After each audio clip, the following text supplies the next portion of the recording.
আসসালামু আলাইকুম ভিউয়ার্স। আজকে বার নির্ণয় করার সহজ নিয়ম আপনাদের সামনে একটি ট্রিক্স তুলে ধরব। সেই বার নির্ণয় থেকে বিসিএস এবং অন্যান্য সরকারি চাকরিতে প্রশ্ন এসে থাকে। তাই সহজ একটা টেকনিকের মাধ্যমে আমরা বার নির্ণয় করতে পারি।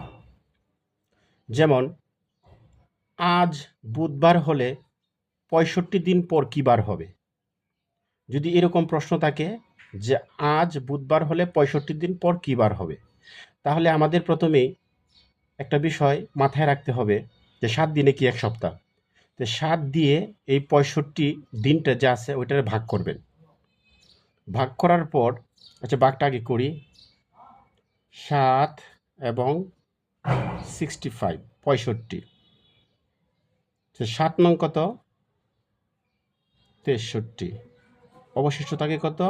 ৩, ৪, ৫ মানে ২। এখন ভিউয়ার্স একটু খেয়াল করেন, অবশিষ্ট আছে কত? ২। তাহলে এখানে কী বার ছিল? বুধবার ছিল। তো বুধবারের পরে আরও ২ বার যাবেন। বুধের পরে কি? বৃহস্পতির পরে কি? শুক্র। তাহলে ৬৫ দিন পর হবে শুক্রবার।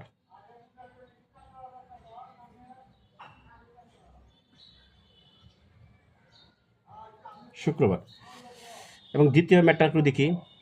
আজ যদি শনিবার হলে ৮৫ দিন পর কী বার হবে? তাহলে সেম আগের অঙ্কটার মতোই আমরা একটু করি। ৭ ভাগ কত? 85। সাথে এক গড় নেই, সাথে কি? ৭। ১ বিয়োগ করলে ১ থাকে, আর এই দিকের ৫। ৭ রে দেই, ৭ দুগুণে কত? ১৪। তো অবশিষ্ট কত থাকে? ১। তার মানে এই যে শনিবার আছে, শনিবারের পরে আমাদের আরও একটা বার যেতে হবে, কারণ ১ অবশিষ্ট আছে। তো শনির পরে কি থাকে? রবি। তাহলে আজকে হলো রবিবার। তাহলে ৬৫ দিন পর কী বার হয়? রবিবার হয়। পরের ম্যাটারতে যাই। আজ যদি সোমবার হলে ৭৭ দিন পর কী বার হবে? সেম আগের ফরম্যাট। তাহলে ৭ ভাগ ৭৭। ৭ 11 কত? ৭৭। এখানে দেখেন অবশিষ্ট নাই, 0 আছে। তার মানে এখানে যে সোমবার ছিল এই সোমবারেই হবে। তোর হলো সোমবার।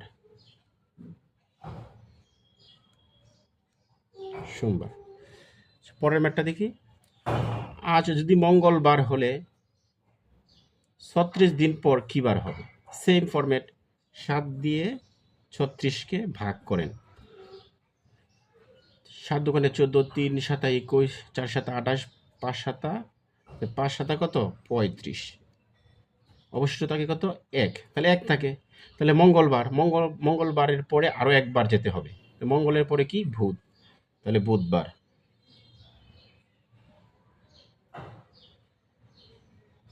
তাহলে আজ যদি মঙ্গলবার হলে ৩৬ দিন পর কী বার হবে?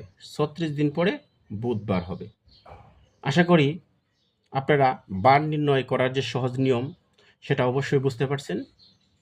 এখন যদি কোনো পরীক্ষায় বার নির্ণয় থেকে প্রশ্ন আসে, আশা করি আপনারা পারবেন। ধন্যবাদ আমার ভিডিওটা দেখার জন্য। ভিডিও যদি ভালো লাগে আমার, তাহলে অবশ্যই আমার ইউটিউব চ্যানেলকে সাবস্ক্রাইব করবেন এবং পাশে থাকবেন। ধন্যবাদ।